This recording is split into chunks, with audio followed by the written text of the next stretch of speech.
This is Adam Eliel Berkowitz from Israel 365, coming to you from the Golan.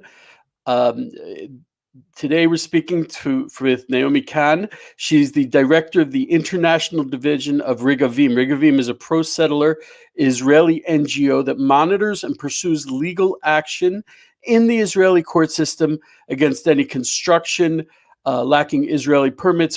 Their work is saving precious biblical sites, precious sites that are being destroyed by the Palestinian Authority illegally, and they're the only thing standing between the destruction of those sites and God willing, Israel maintaining those sites.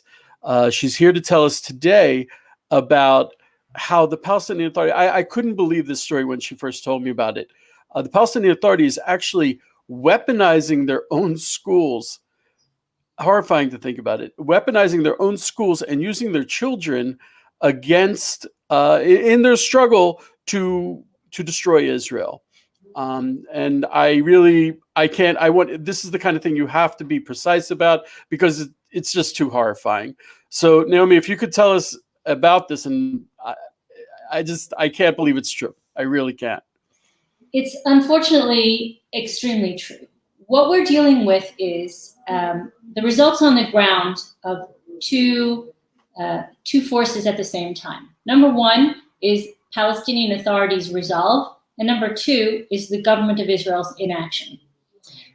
What we see when we go out into Judea and Samaria, and we see what's going on down on the ground, and we see who's doing what, who's building what, and who has permission to do what, we began to notice schools in unlikely places. So some of the schools that we came across, as you mentioned, we found while we were trying to document, monitor, and protect archaeological sites. So if you can run some of those photos that we have up, we came across illegal schools. This one is at Susia, which is a World Heritage Site, city that has existed, that existed. It was the home of Talmudic scholars and a Jewish city in the time of the Mishnah and the Talmud. And what you see in front of you here is an illegally built school. But the things that you should notice about this school are the signage. First of all, the Palestinian flag, and just below it on the side of the building, what you see is the European Union emblem.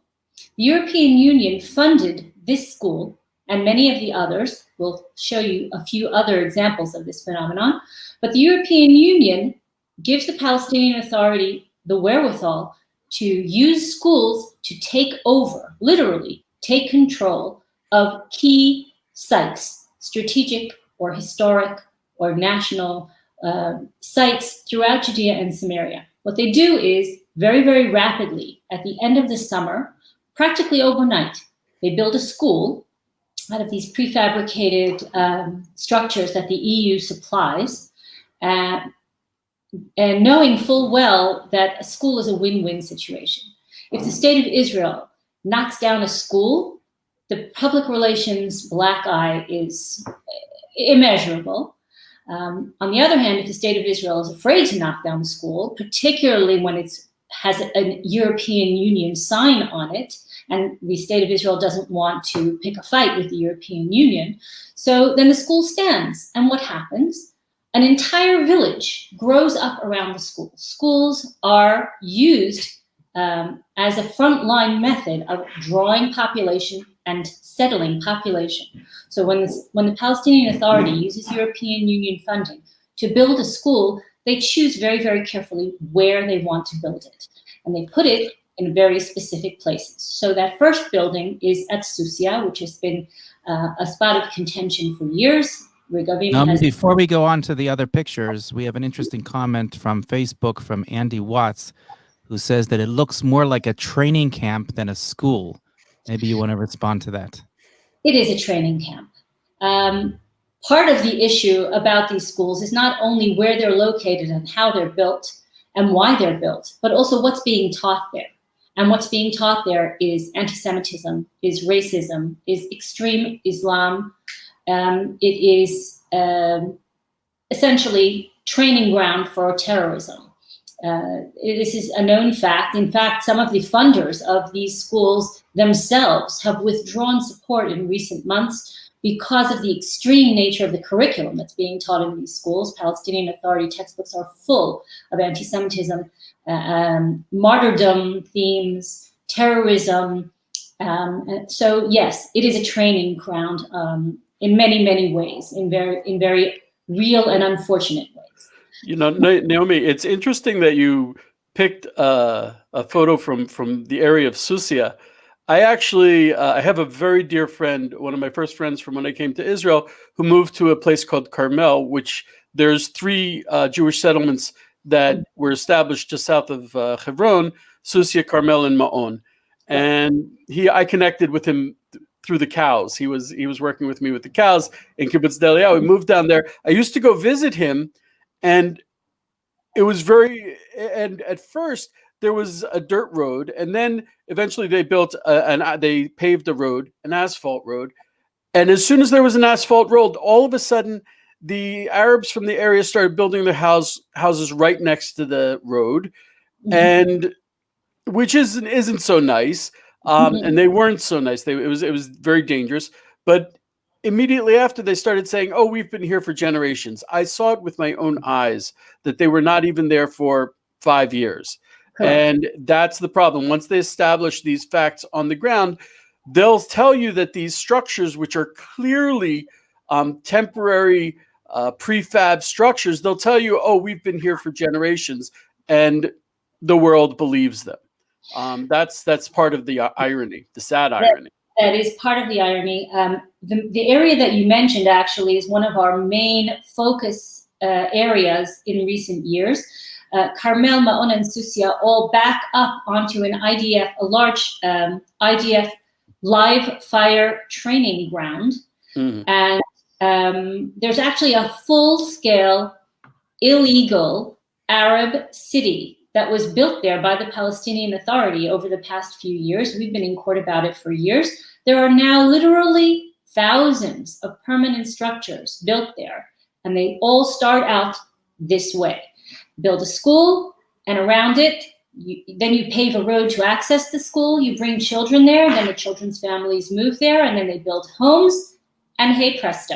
The European Union and its member states have invested hundreds of millions to create these illegal outposts. There's no other way to describe them.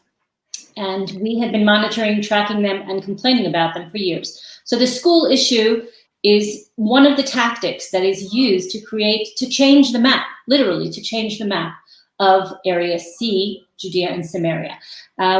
It's also the same thing in one of the more famous cases that we've dealt with. We've been in courts with it for 12 years now, called Khan al-Ahmar, in a different area of the country, in the Adumim region, leading up to Jerusalem.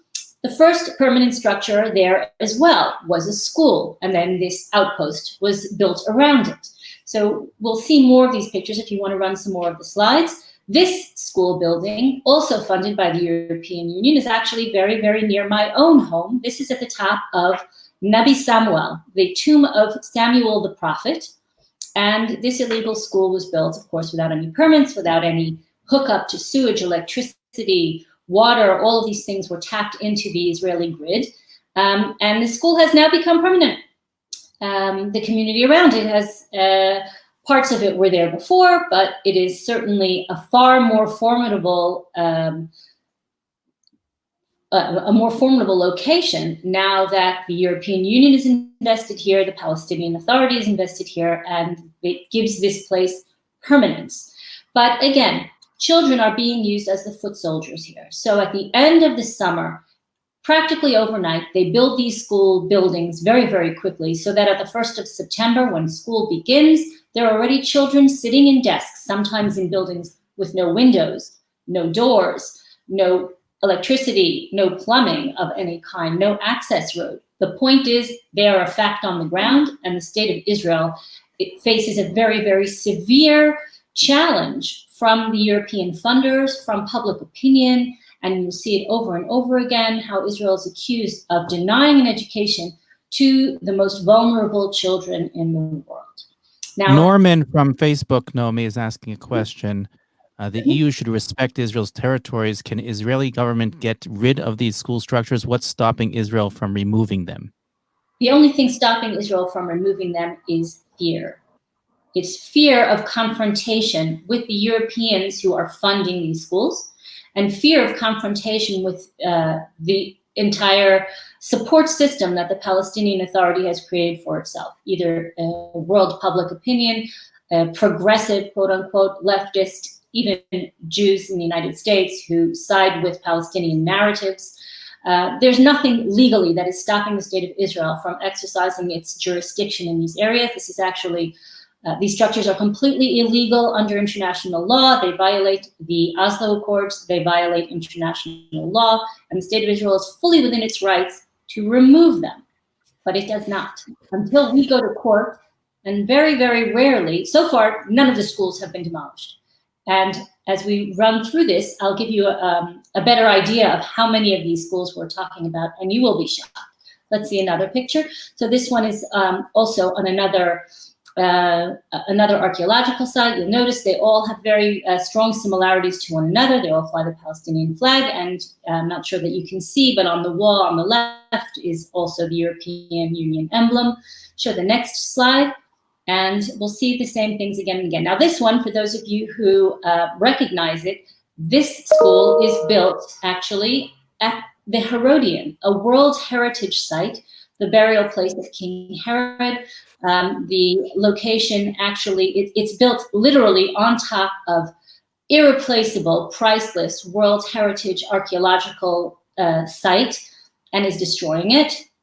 And again, the roads that will access to it and the community that will spring up around it. Now, very, very often, and this is a good illustration, what you'll hear is, oh, the children who live here have to go to school somewhere. Well, look around. Do you see a community?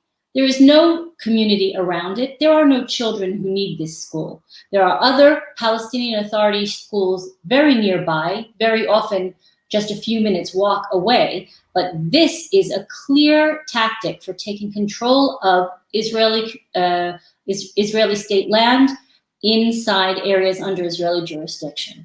I want to point out, if I may, the Palestinians, the Arabs who live in Judea and Samaria, are actually citizens of the Palestinian Authority.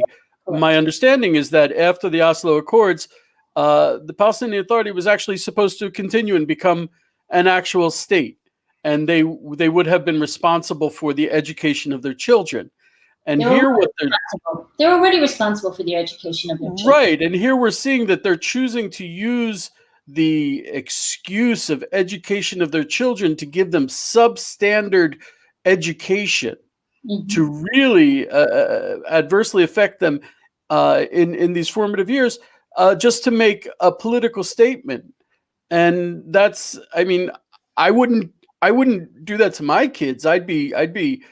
taking a hammer to the door of the mayor and saying, dude, get us a school, with windows. And we have, one of our most recent cases is a school built inside the quarry that belonged to the Jewish community of Kochav HaShachar in the eastern Binyamin region, just up the road from where I'm sitting right now, about a 10-minute ride.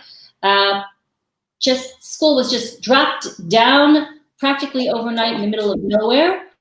There's no access road, there's no plumbing, electricity, running water, no play areas, no windows or doors when the children were brought in there. We petitioned the court about it before the roof was on.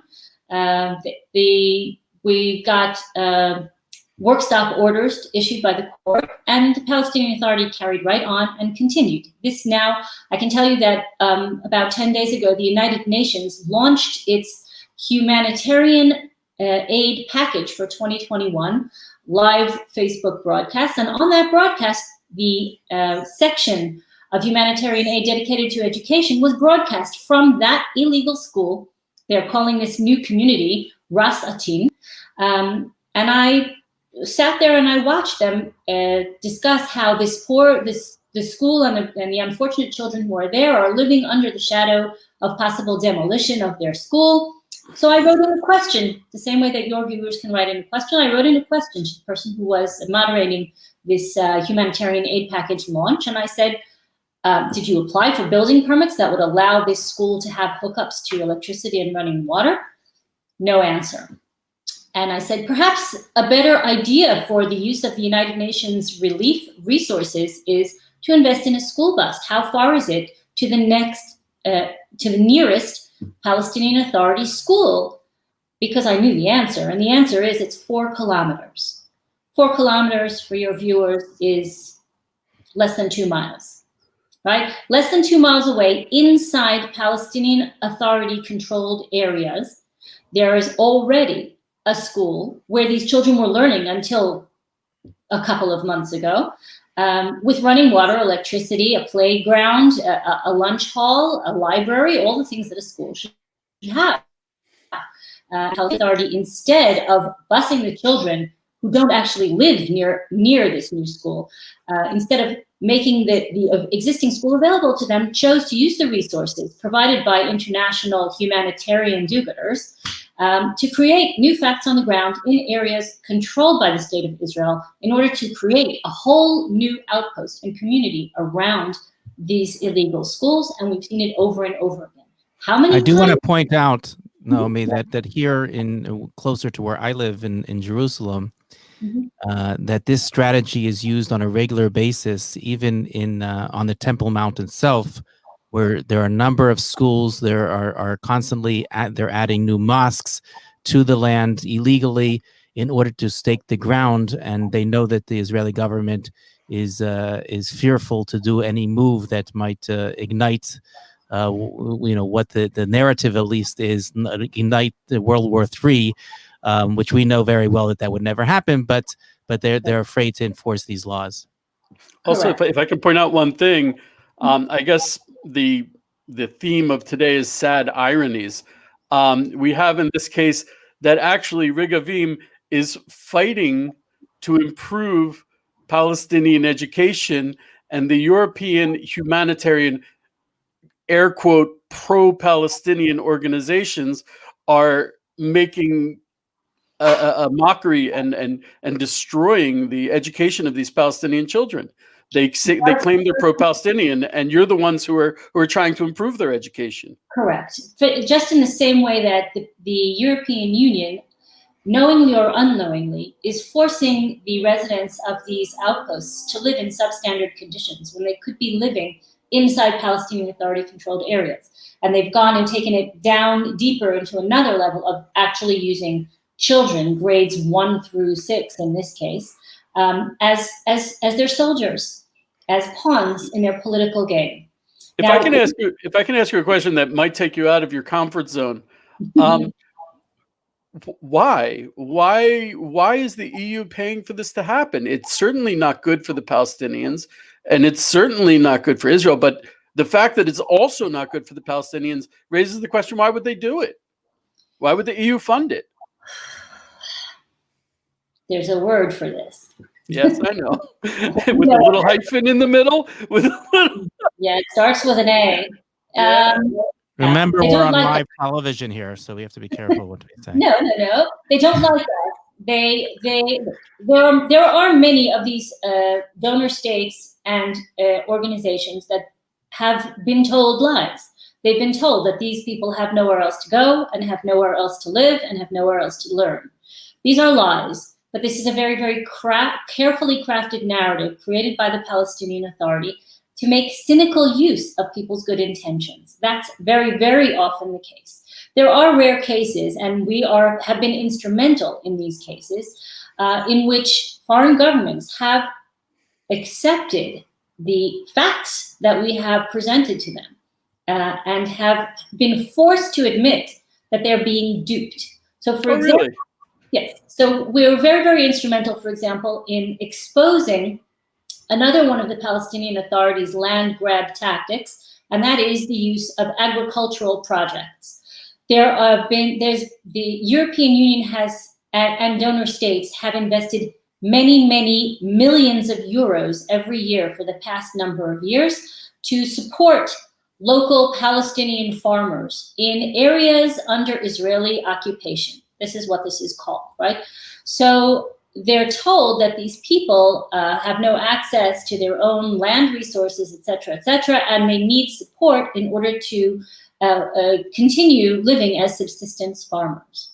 In fact, the money is being funneled through a terror organization called the Union of Agricultural Work Committees, UAWC, which is a subsidiary of the People's Liberation Front for Palestine, an internationally sanctioned terrorist organization that was responsible only recently for the murder of a 17-year-old Israeli. The chief financial officer and one of the heads of the board of this quote-unquote agricultural society are now sitting in an Israeli prison for murder of a 17-year-old girl and attempted murder of the rest of the members of her family who were on a family hike. All of these agricultural projects are sold to the European Union as humanitarian aid and agricultural access, but that's a lie. And I'd be interested to see who runs the education, and why they would decide to make these schools that are really so damaging to the Palestinian children. So when we look at the next slide that I've provided, you'll be able to see what we saw when we started putting all of these pieces together, meaning we went out into the field, as we always do, and we looked for the schools, and we collected as much information as we could. What you're seeing on your screen right now is a Palestinian Authority official document that we got off of their website and translated. It is a list of all Palestinian Authority schools in Area C. There's not one and not two and not 10. There are 245 of these schools, many of which the Palestinian Authority itself refers to as confrontation schools, meaning they know very well why they built them, where they built them, and they're not even hiding it. They're not hiding it.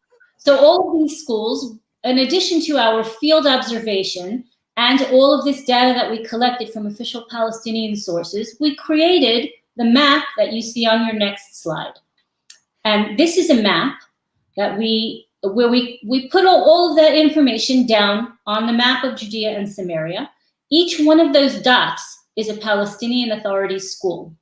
So as you can see, there's no shortage of places for Palestinian Authority citizens, quote unquote, to learn. There's no shortage of places to send children to school, places within Palestinian Authority administered areas. They don't need Israeli permits. They don't have Israeli oversight. They don't need to ever come in contact with anyone Israeli ever in order to send their children to schools within areas set aside for them under the Oslo Accords, and today known as Areas A and B.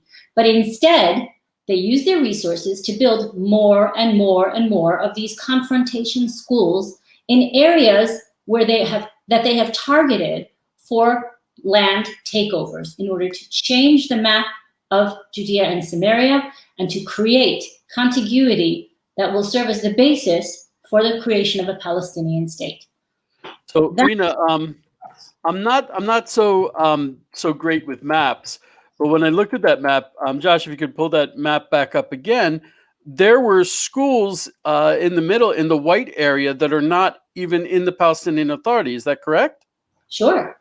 This is a map. Oh. The Palestinian Authority areas are the orange, right? You see underneath all those pink dots, the orange blocks, those are areas A and B. They're orange and red. Those are area A and B. The green and all the spaces that are not orange or red are area C, under Israeli control. So you can see where the schools are and how they've come. Some of them are concentrated the ones in the green are very, very close to the ones in the orange areas. And that's not a coincidence. It's not because the schools are overflowing and they need more schools and have nowhere to build them, so they build them in Area C. Quite the contrary. There is no more need for another school. These schools are political tools. Their motivation is political. Their use is political. And they are unfortunately, a very, very effective public relations tool. And again, it's win-win, because if the state of Israel ever does get up the nerve to pull down one of these illegal structures, then you have the international outcry, and they've essentially scored that way. And if Israel doesn't pull them down, then a whole new illegal outpost is created around the school. I'm sure there are more Palestinian schools in that area than there are Israeli schools. They were really packed in. They're really clearly not. And rather than have like those temporary structures put up overnight that are substandard with no electricity, no water, and rather than have them packed in, spread around, then they should build centralized education. But clearly, there's no way you can convince anyone that their intention is for the benefit of the kids. I think that Israel 365 should have a campaign to raise funds for a IDF bulldozer. It's not the last material. I can just tell you that from the data we've collected, there were 2,264 Palestinian Authority schools in Judea and Samaria, in areas A, B, and C altogether. So there's no shortage of schools to learn in. And it is clear from the location of these schools and the method by which they're being built and populated, and the way that communities are springing up around them in otherwise completely empty areas, what the motivation for these schools is. So yes, they are weaponizing education, they are weaponizing school buildings, and they are turning children into soldiers in this battle for Judea and Samaria. Have there ever been any confrontations between police or IDF or security forces at any of these schools, or do they just stay away? They stay away. I mean, that's the wisest. That's the only thing you can do, because you can't go in with bulldozers when there are children ages 5 through 12 sitting in a school building and evacuate them. You can't do it. That's why we at Regavim, we petition the courts as soon as we see the first signs of illegal construction, when we can find them. We can't be everywhere. Again, we're an organization of altogether 10 people, and we cover the entire country. We right now currently have petitions in front of the Supreme Court, each one of which is the result of years of field work, bureaucratic petitions, building the case. But we have 5 separate cases that are active at the moment about schools alone. Altogether, illegal construction, we have dozens of petitions before the Supreme Court, and the entire area of Israel, the entire issue of Israeli policy, land use policy and sovereignty policy and jurisdictional policy, registration of land, ownership of land in Judea and Samaria are things that we have developed an expertise in, unfortunately, because the state of Israel has refrained from really taking the reins here and behaving as if it were in charge. You know, as soon as you step back, there's no such thing as a vacuum. The Palestinian Authority is very, very adept at identifying things that the government of Israel is hesitant to do in terms of law enforcement, and that is exactly where they will pour in all of their resources.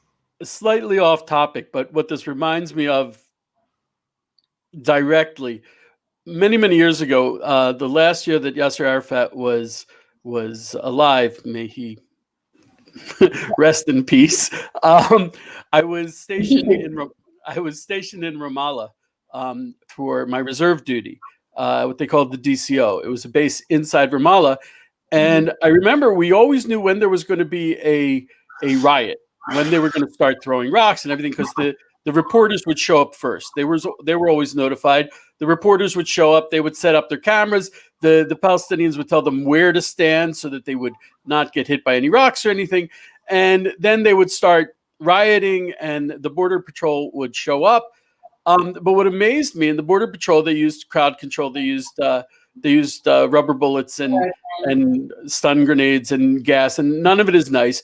But what shocked me, I mean, literally shocked me, I could not wrap my head around, was I saw that there was this one father who was an older man standing behind a telephone pole and telling his children where to go, where to throw rocks, and what to do.